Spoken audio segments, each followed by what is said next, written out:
Alright, finally get a chance to have a look at the F1 Mirage, the new module by Aegis, just released. Now I've got a confession, this jet was not on my radar, well, pretty much at all until it got announced. I knew of the Mirage 3 with the Australian Air Force and the Mirage 2000 of course, but the F1 for some reason just flew under my radar.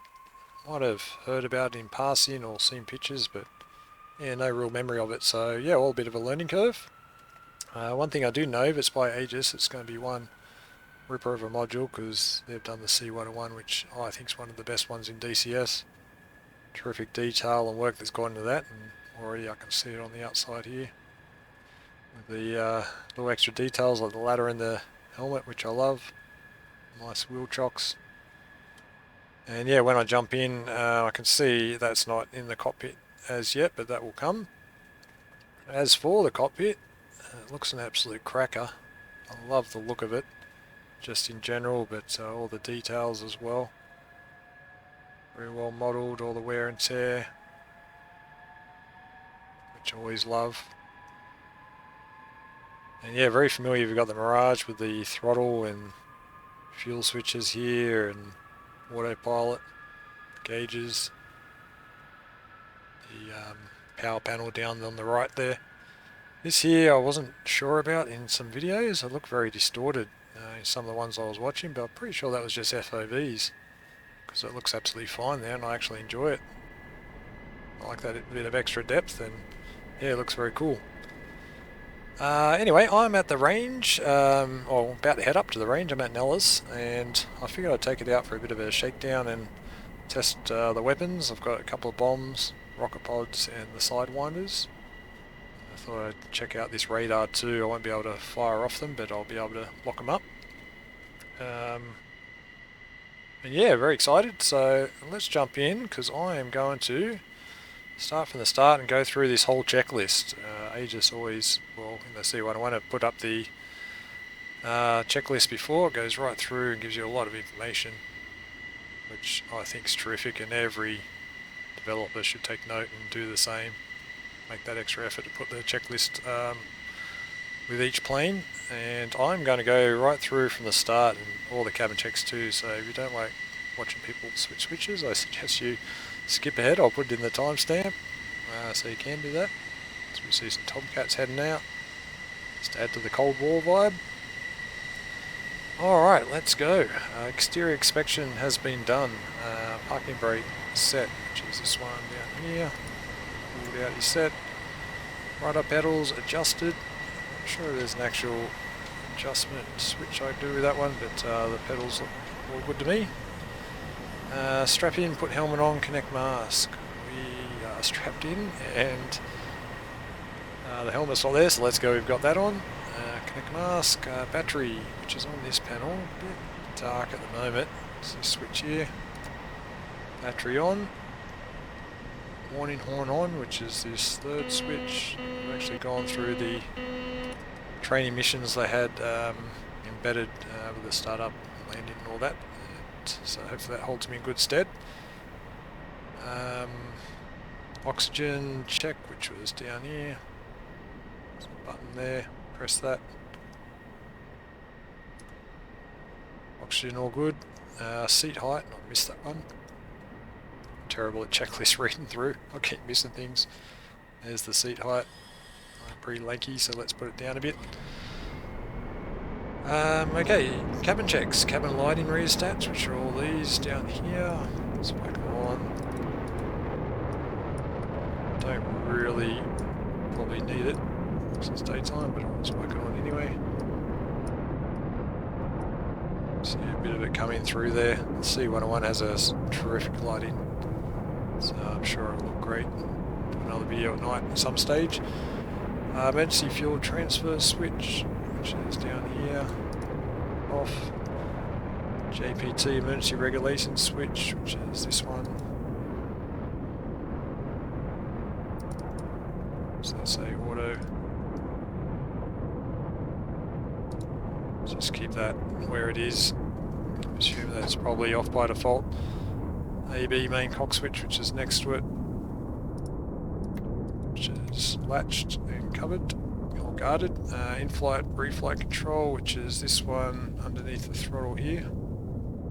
This is in the aft position. That's what we'll use to relight the engine if we need it. Let's bring that back. Combat flap lever, which is on the throttle, which is that black one in by default. High lift, oops, skipping again. Anti-skid switch, which is this one. Guarded. High lift device, selector switch. Again, I'm not sure if that's all the way back is off, but we'll go with that. Off, ignition ventilation switch, left hand or right hand. That's this red one, which you alternate between startups I was reading. So not really modeled for DCS, but we'll go say left hand for startup for this one. You can probably just leave that one though. Starting pump switch off, so that's all these here. So we've got the starting pump switch, the two fuel pumps and the LP main cock switch. Good check. Next page. Emergency regulation switch off and guarded, which is this one up here. Off and guarded. Landing light control, which is this one. Off. UC control lever, which is the undercarriage lever. Your anti-slip switch, which is down here.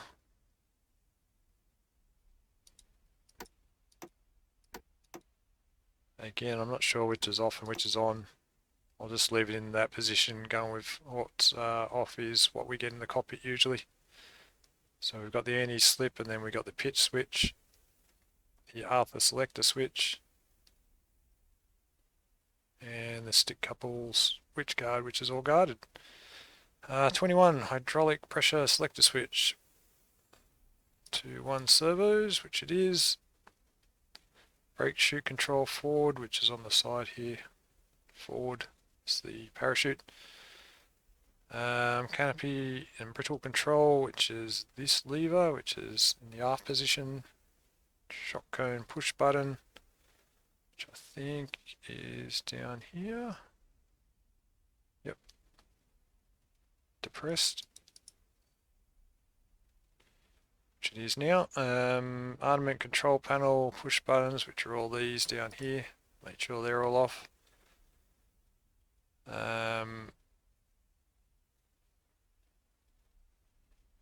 No, crikey, did I skip a few then? Nose wheel steering switch on guarded, which it was. Nose wheel steering high sensitivity depressed, which is this one here. It's depressed. Armament control panel released. There we go again, I'm skipping ahead. Instantaneous delay safe selector switch, which is this one here for the bombs, which is on safe at the moment. Meter 550 switch, which is this one on the left, which is in the off position. Emergency transfer switch, which I think is this one again. Yep, and then the crossfeed switch, so they're both off. Emergency undercarriage handle, which is this one in the folded position. Alternator 1 and 2 switches on, which are these here, 1 and 2, which are in the on position next to the battery there. Inverter switch to auto, which is tucked away underneath here, but that's on auto. Canopy seal valve control lever, which is very tucked away. Just see it there. Had a bit of trouble finding that one, but that's that lever, which is forward. Ram air switch, which is back here, the guarded position. Cabin temperature to auto. Good check. Emergency cold switch to off, which is also down here. This one here on the left, which is in the off position. And auto manual selector switch, which is just next one down to the auto position for the air control there. Alright, startup, here we go. Canopy closed or partially open. Click there, I'll come down. I'll do the partially open to test that out. Push that down. And done. Parking brake set, which it was. LP main cock open. So push that guard down, that switches that on. Left and right fuel pumps. Ignition, ventilation. Oh, that's that switch which I switched earlier. To the left, and starter pump guard up, which pushes the fuel, or the start pump on. Starter button depressed for 1 second. Throttle to idle between 300 and 600.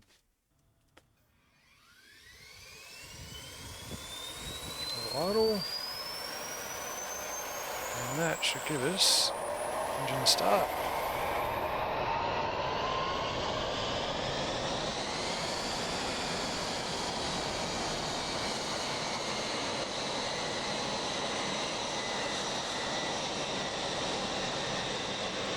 Very good. We were normalized. Just balancing out. After start. Alright, high left selector switch, which again down here to normal. That flap lever in, which it was up the top here of the throttle. UHF radio on. Go back to M. M stands for Marsh by Mirage 2000 training members. Switch to 5 watt. Inverter selector switch back down here. We want to push that to rearm, which resets it. Light goes off.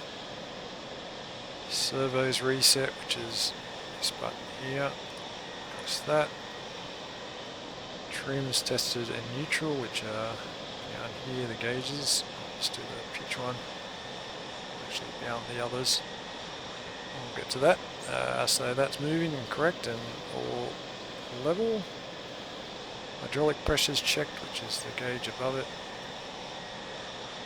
IFF to standby. And we should be getting near the end. Navigation indicator, which is down here. Select what one you want. I'm just going to put it the VT for the VOR and TACAN. Do we turn that on? Get ahead of the. Let's not get ahead of the list here. Standby horizon switch on. So that is this one here. And we also want the electro pump, probe heat, RWR on, and the police searchlight as required. But I'll just whack that on. Then we've got the site selector, which is this switch here, which turns on the HUD. 2 modes, that one and the approach one, which I'll look at later. And the radar put to standby.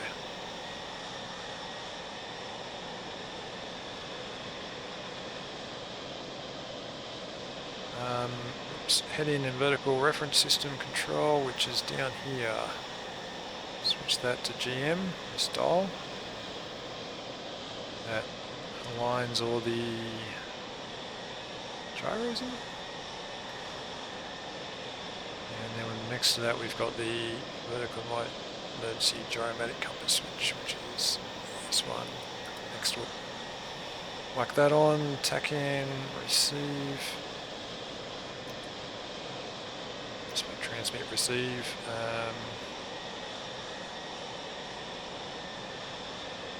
Air conditioning master control valve on.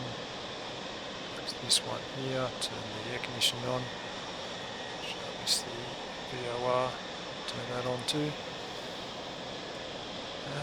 Temperature control rheostat auto, which I think I had it, yep. Standby horizon, uncage. Done. Radar detector warning panel. Test that. Not getting a tone though. I had this trouble when I was just doing the one. They told me to change this one, I do believe. couldn't get the tone out of it, so not too sure about that one. Although I do have a little red lit up. I haven't seen this in action, to be honest, yet, so that might mean I've got a target out there. A radar spike. Speaking of which, the radar is on.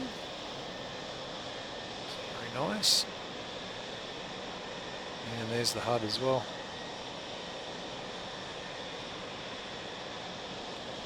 Alright, let's keep going because we're pretty much there. Slave altimeter. Oh, that's before taxi. So, yeah, we'll press the taxi clearance. So we want to turn this radio on. And what do we got for Nellis? 327.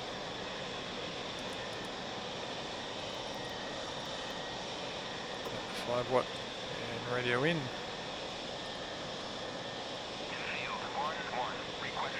Bit past startup, but that's okay. Press taxi, so slave altimeter set. Parking brake released. Brakes check. 3.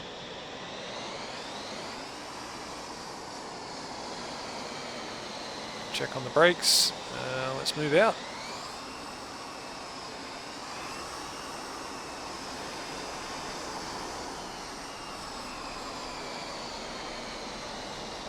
I've got the nose wheel steering on, so I should be right just to turn here.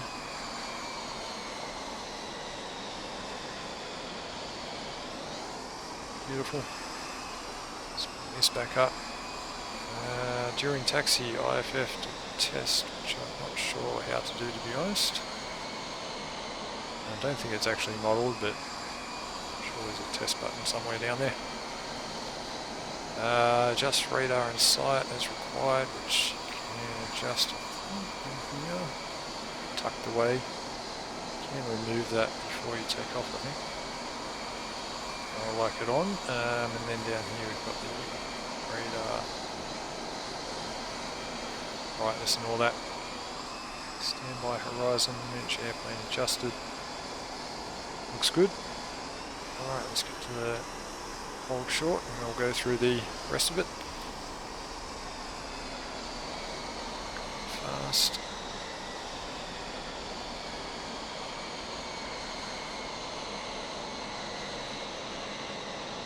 Alright, let's finish it off. Helmet visor lowered. Yep. Very nice, I like that touch. Canopy closed. Oops. Fix it back up. It's closed now and locked with the red handle. Failure warning, panel lights out, which they are. Harness adjusted and locked. Looks good. Radar transmit. Thought you'd do that after you take off. TACAN, well, I've already done transmit receive, I jumped out a bit. Seats and flaps. Or slats and flaps, I should say. There we go. It's gone down. Emergency regulation light out, which is up here. Now I've got a little bit of a test if it's the first flight of the day, which it is, so let's give it a go. So you gotta put that on, the light goes on. And then we got to increase engine RPM by blipping the emergency regulation control lever. That's where I got in trouble last time when I tried it. RPM goes up, go back down. I couldn't get it back down before, I kept going forward. Okay, so good test on that. Light goes out, switch that off. And we're at takeoff, so there we go. Fly full power with afterburner, keep runway centerline, nose wheel, rotate at 120, 12 degrees, nose up, aircraft become airborne 150, retract the landing gear, flaps at 200 and afterburner at 300, off at 300. Alright, let's call in takeoff. Infield 1-1, request takeoff.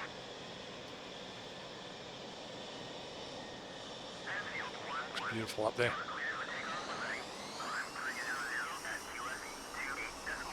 Alright.